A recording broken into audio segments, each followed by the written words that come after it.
Hey Terraria fans, welcome back to another episode here on the channel. Today I'm going to be going through what I believe to be one of the best, if not the best, quality of life changes in the new update. Now, obviously, if you were looking at the thumbnail, you're going to know exactly what I'm talking about, and that is going to be the new upgrade to the Extractinator called the Chlorophyte Extractinator.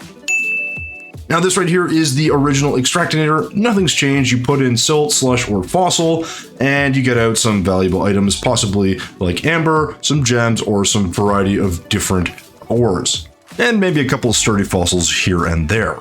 But the upgraded version, of course, while it still does the same basic functions with the silt, slush, and fossil, it also does a few additional things, including the ability to purify any contaminated blocks, and a few of these quote-unquote interesting effects. And if you're wondering what those interesting effects are, well, you're just going to have to stay tuned a little bit longer to find out. So the first thing to do, guys, is realize that to get the Chlorophyte Extractinator is that you're going to have to be in hard mode and have access to Chlorophyte bars, because you're going to need to have an Extractinator, 18 Chlorophyte bars, and a Mithril Anvil. So once the Mithril Anvil is down, you'll be able to get nearby, and you'll see that you'll be able to build this with the required materials. So once you've done that, you go ahead and make this, and we can go ahead and get rid of that and put this puppy down. Now, as I said, it looks pretty interesting. I actually think I can use this in a couple other builds for like anything that looks like machinery, but that's more of a building thing. And this is going to have a ton of utility, and this has to do with those interesting effects, which we'll highlight in a moment. But for now, let's show you the base function.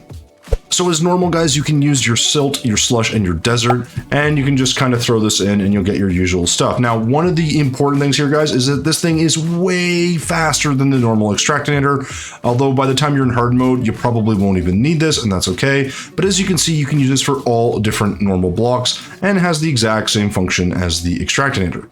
Now again, that's just the base function, which is of course pretty useful, particularly when it's sped up to that degree. I'm going to go ahead and show you the next function, which is going to be about purification. Now guys, when it comes to purification, there are a couple of blocks that come to mind that you can purify, and that's going to be purple ice block, red ice block, your ebon stone, your crimstone block, your pearl stone, and even your actual dungeon brick. So the cool thing with the dungeon brick, guys, is that it actually lets you do different colors. So here you can see I can convert green to pink.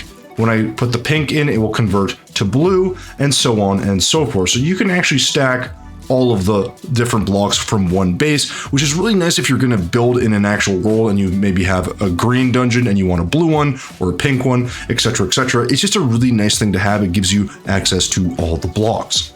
And with the ice block, guys, it will convert this to normal ice. Same thing goes for your red.